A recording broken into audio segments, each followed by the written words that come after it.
Yo, you guys, this is Blacklist of the Abyss, and you're watching my review for Tokyo Ravens episode 10.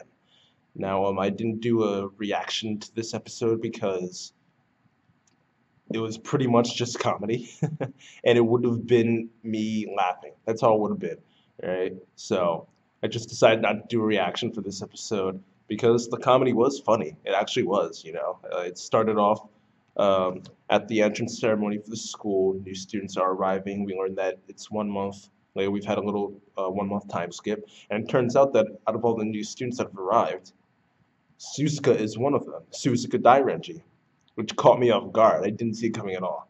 And what surprised me even more is that she actually called out to Harutora directly, and she even mentioned to the entire school that he was her first kiss. So now at this point, Kyoko and Tenma and everyone that he runs into just interrogate him on the situation, trying to figure out what's going on. And Toji makes things worse by mentioning that it happened at a festival, which is like your cliche Japanese romantic setting. So that was pretty funny.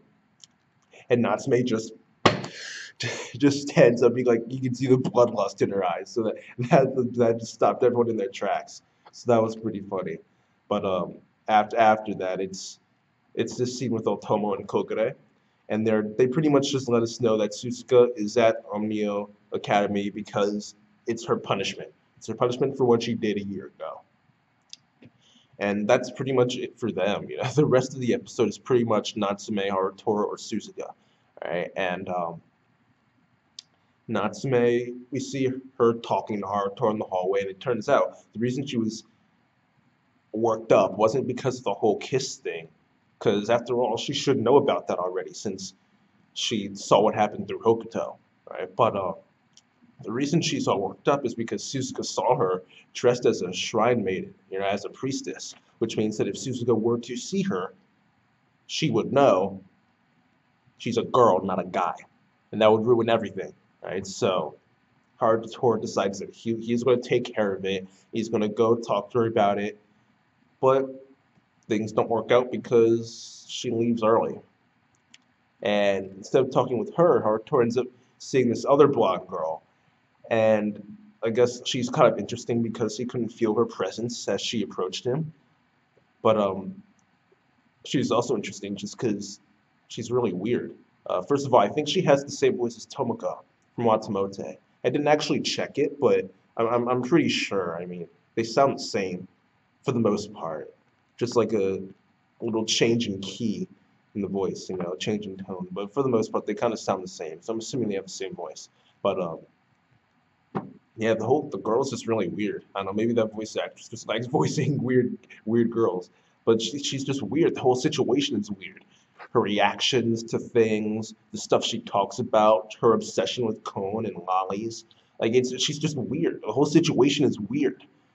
And it just ends, and they just leave, and it's just weird. I don't even know what to think about it. Obviously, this girl's going to be important for the author to go out of their way to introduce her at this point and spend time with her and Harutora specifically, Koen obviously, but this girl is definitely going to be important.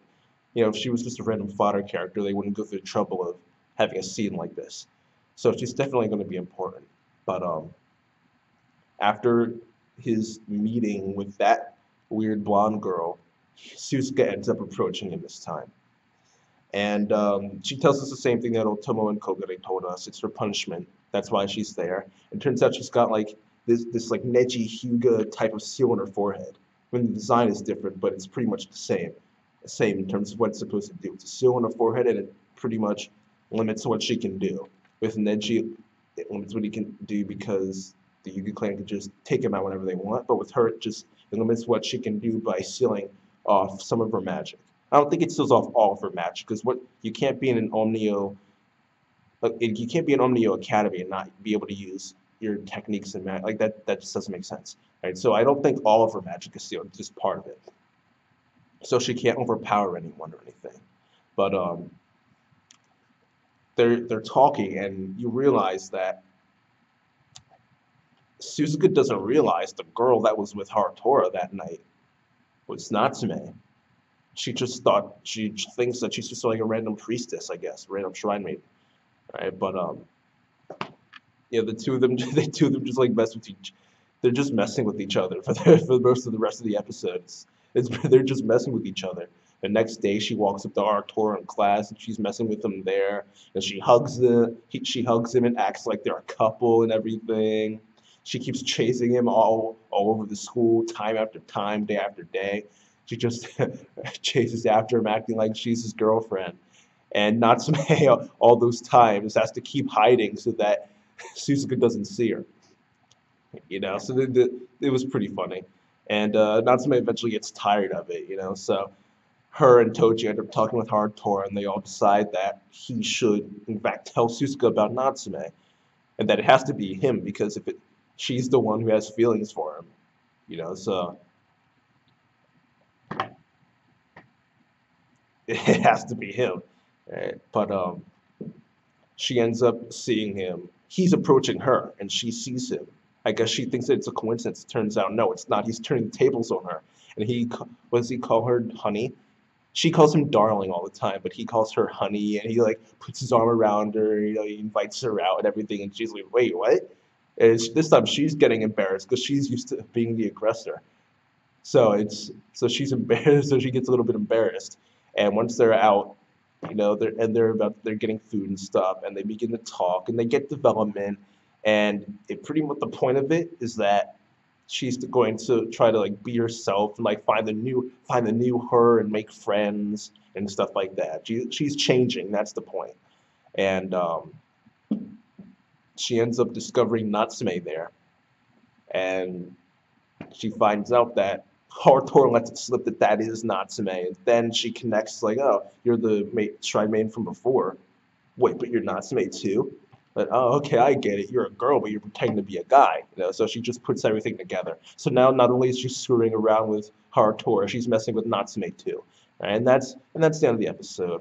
We do get a brief mention of Doman by Otomo and Kogure, but that's pretty much it. It wasn't anything much. They just said, "Oh, we have to deal with this guy." But we already knew that they had to deal with him. But that's really it for the episode.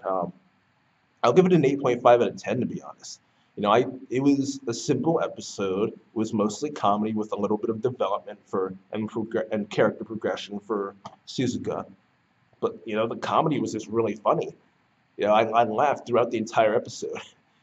So I'll give it an 8.5 out of 10. I thought it was really freaking good. But that's it for now, you guys. Rate, comment, subscribe, and I'll see you guys next time.